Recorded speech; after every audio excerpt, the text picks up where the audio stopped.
কাশী বা বেনারস, বিশ্বের অন্যতম প্রাচীন নগরী।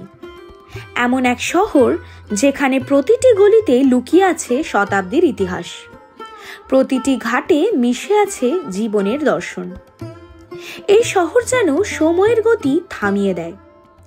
এখানে জীবন আর মৃত্যুর মাঝখানে শুধু একটাই স্রোত বয়ে চলে, মা গঙ্গা। গঙ্গার তীরে অবস্থিত এই পবিত্র শহরটিকে বলা হয় মহাদেবের নগরী। কাশীর প্রতিটি ঘাট, প্রতিটি গলি, প্রতিটি মন্দির বহন করে শতাব্দীর ইতিহাস, ধর্ম এবং সংস্কৃতির গল্প।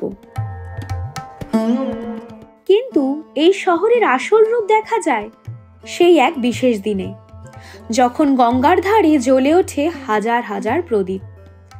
আলোয় মোড়া বেনারস যেন সেই দিন স্বর্গ। হ্যাঁ, আমি কথা বলছি দেব দীপাবলির, যা প্রতি বছর কার্তিক পূর্ণিমার তিথিতে উদযাপন করা হয়, অর্থাৎ দীপাবলির 15 দিন পর। এই বিশেষ দিনে বেনারসের ঘাট হয়ে ওঠে এক বিশাল উৎসব মঞ্চ। হয় চোখ ধাঁধানো লেজার শো, আকাশ জুড়ে ফায়ারওয়ার্কস শো, আর হয় বিভিন্ন ধর্মীয় ও সাংস্কৃতিক অনুষ্ঠান। এই ব্লগে মূলত থাকতে চলেছে দেব দীপাবলির সেই সব যাবতীয় তথ্য। তবে আসুন শুরু করা যাক আমাদের বেনারস ভ্রমণের গল্প। Hey guys, welcome back to YouTube channel The Bongologist. আজকে তারিখ হচ্ছে 3 নভেম্বর, সময় এখন 7:30। আমরা রয়েছি এখন হাওড়া স্টেশনে, আর আজকে আমরা যাচ্ছি বেনারসে। তবে এইবার বেনারসে আমরা এমনি যাচ্ছি না, আমরা যাচ্ছি একটা স্পেশাল অকেশনে।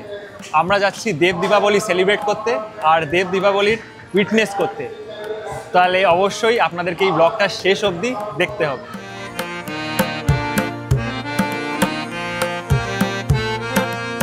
ঘড়িতে সময় এখন 7:36। আজকে আমরা এই বেনারস অবধি যাত্রা করতে চলেছি 12333 বিভূতি এক্সপ্রেস করে, যেটা ছাড়বে হাওড়া থেকে 7:55-তে আর বেনারস পৌঁছাবে মোটামুটি 9:20 নাগাদ, যদি ঠিক টাইমে ঢোকায়। কারণ আগেরবার যখন গেছিলাম তখন ট্রেনটা বেশ অনেকটাই লেট করেছিল, তবে ওটা শীতকাল ছিল। এখন আশা করি টাইমে ঢুকিয়ে দেবে। আগে অনেকবার এই দেব দীপাবলিতে যাব ভেবেও আমাদের যাওয়া হয়নি, কারণ কোনো না কোনো কাজে আমরা ব্যস্ত হয়ে যাই বা এমন ডেটে পড়ে যে আমাদের যাওয়া হয়ে ওঠে না। তবে এইবার যখন দেখলাম 5ই নভেম্বর দেব দীপাবলি পড়েছে, তো আমরা আর কিছুর অপেক্ষা করলাম না, আমরা বুক করে নিলাম বিভূতি এক্সপ্রেস। প্রথমে আরএসি ছিল, তবে আমরা জানতাম যে টিকিটটা কনফার্ম হয়ে যাবে, আর কনফার্ম না হলেও অসুবিধা নেই, আমরা আরএসি করেও চলে যেতে পারি। বিভূতি এক্সপ্রেসে পেয়ে গেছি আমাদের পছন্দের সিট, সেটা হচ্ছে side lower. Side upper and side lower. আমাদের প্রথমে আরএসি ছিল, বাট একদমই ভাবতে পারিনি যে হয়ে যাবে, বাট ফেথ ছিল, শিওয়ার ওপরে ফেথ ছিল, যেখানে যাচ্ছি অবশ্যই কনফার্ম হওয়ারই ছিল আর আমাদের পছন্দের সিট পাওয়ারই ছিল। ভীষণ খুশি, মানে সাইড লোয়ারটা পেয়ে ভীষণ খুশি। সময় এখন 7:56 আর আমাদের ট্রেন ছেড়ে দিয়েছে, একদমই টাইমে রয়েছে ট্রেন। কিরে, এক্সাইটেড তো?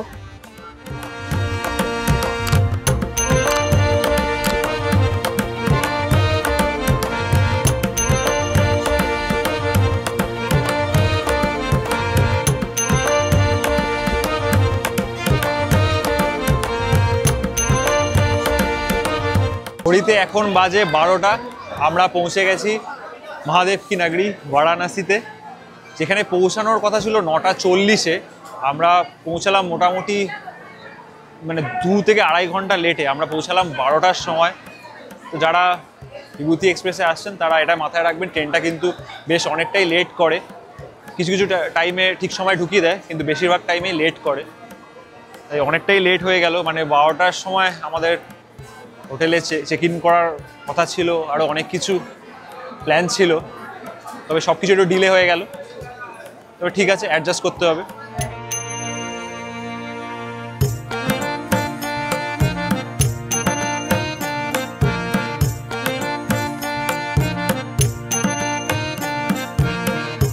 অটো স্ট্যান্ড থেকে আমরা অটো নিয়ে নিয়েছি। আপনারা আসলে অটো বা টোটো যে কোনো একটা নিতে পারেন। আমাদেরকে গধুলিয়া চক নামাতে বলেছে, 200 টাকা লাগবে। আমরা বার্গেন করে সেটা 150 টাকা বলেছি। তো অবশ্যই আপনাদেরকে বার্গেন করতে হবে, স্পেশালি দেব দীপাবলির সময় আসলে প্রাইসেস এমনিতেই একটু বেশি থাকে। তো চেষ্টা করবেন বার্গেন করে যতটা কম আপনারা করতে পারেন ততটা কম করার। আপনারা ঘাটেও যেতে পারেন, ঘাটে আপনারা শেয়ারিং বেসিসে যেতে পারেন, তবে আপনারা যদি গদুলিয়া চক অবধি যেতে চান তাহলে আপনাদেরকে পুরো অটোটা রিজার্ভ করে নিতে হবে।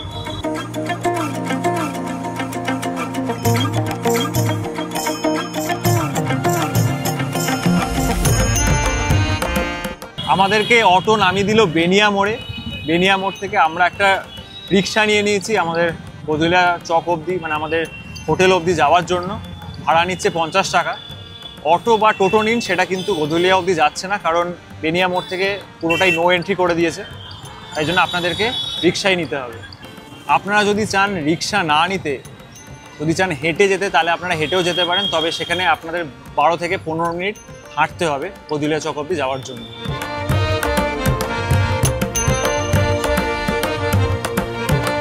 আপনাদের রিক্সা নামিয়ে দেবে সেন্ট থেমস চার্চ আছে তার ঠিক সামনে, সেখান থেকে আপনাদেরকে এই রাস্তা দিয়ে সোজা হেঁটে চলে যেতে হবে গদুলিয়া চক অবধি যাওয়ার জন্য।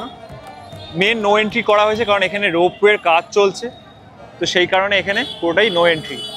এবার আপনাদের প্রশ্ন থাকতেই পারে যে দেব দীপাবলির সময় বেনারসে আসবো আর থাকবো কোথায়?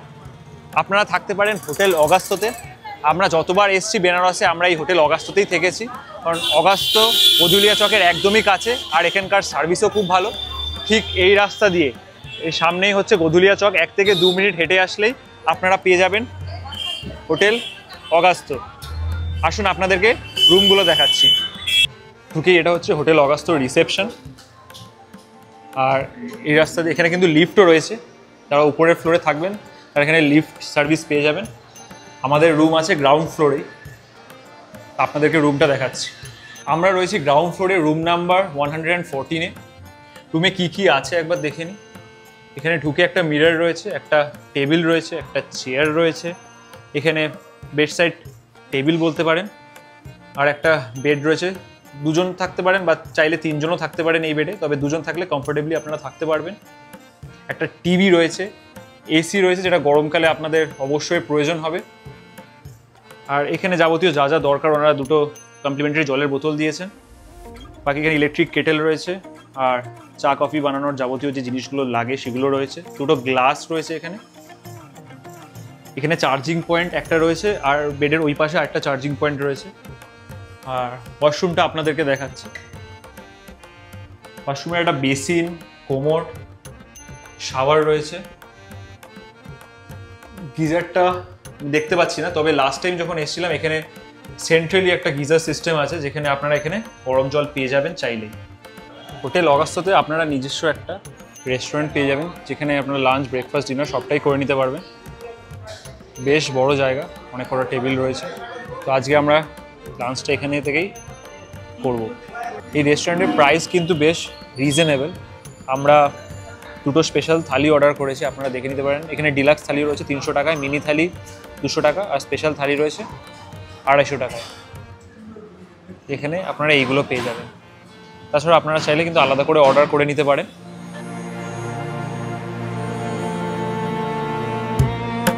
লাঞ্চ করে আমরা বেরিয়ে পড়েছি কাশী বিশ্বনাথ মন্দির দর্শন করার জন্য। আপনাদের জানিয়ে দিই, স্পেশাল যে দর্শনগুলো হয়, যেমন শুভম দর্শন হয়, মঙ্গল আরতি হয়, এইগুলো স্পেশাল দিন যেগুলো হয় সেগুলোতে বন্ধ থাকে। তবে আপনাদেরকে জানিয়ে দিচ্ছি কিভাবে আপনারা বুকিং করতে পারেন এই স্পেশাল দর্শন করার জন্য অন্যান্য দিনে, স্পেশাল অকেশন ছাড়া। আমি নিচে লিঙ্ক দিয়ে দিচ্ছি, আপনারা ডেসক্রিপশানে গিয়ে লিঙ্কটা চেক করে নিতে পারেন, সেখানে গিয়ে আপনারা বুকিং করে নিতে পারেন।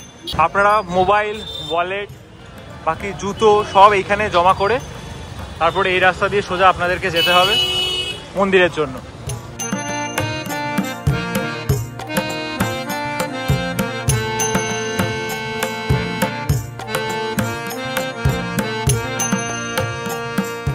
আমরা এখন কাশী বিশ্বনাথ মন্দিরে দর্শন করে দশাশ্বমেধ ঘাটের দিকে যাচ্ছি, আর ওখানে গিয়ে দেখবো কালকের জন্য কি কি প্রিপারেশনস হচ্ছে, আর আপনাদেরকেও দেখাবো।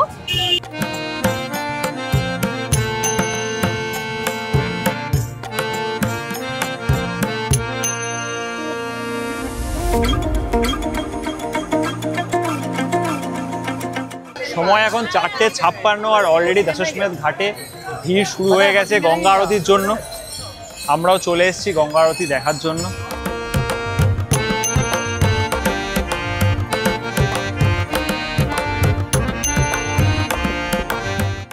আমরা এরকম একটা বোট নিয়ে নিয়েছি গঙ্গা আরতি দেখার জন্য।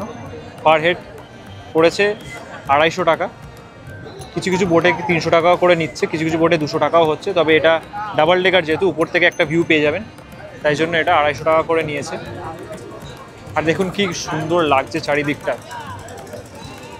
দেব দীপাবলির জন্য চারিদিকটা সেজে উঠেছে, খুবই সুন্দর দেখতে লাগছে। এদিকটাও খুব সুন্দর দেখতে লাগছে। এখন ঘড়িতে বাজে 5:32, আর একটু বাদেই গঙ্গা আরতি শুরু হবে। মোটামুটি 7টা নাগাদ শুরু হয় গঙ্গা আরতি।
আমরা এতক্ষণ দশাশ্বমেধ ঘাট থেকে পুরো হরিশ্চন্দ্র ঘাট অবধি হেঁটেছি।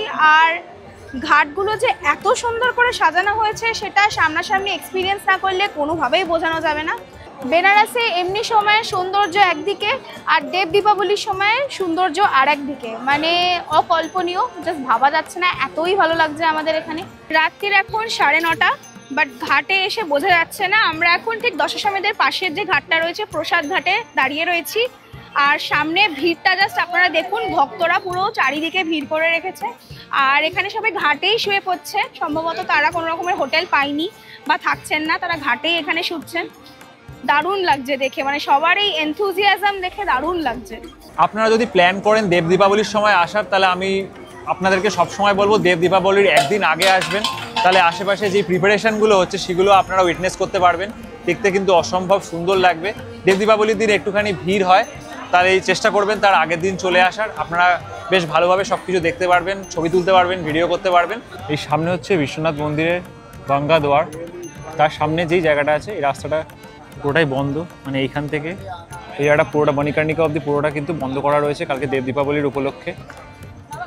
আগের বছর অবধি এটা খোলা ছিল, এখানে বসে সবাই ফায়ারওয়ার্কস যেটা হয় সেটা দেখতে পারতো, কিন্তু এই বছর মনে হয় ওটা বন্ধ থাকবে, কারণ এই রাস্তাটা পুরোটা বন্ধ করে দিয়েছে।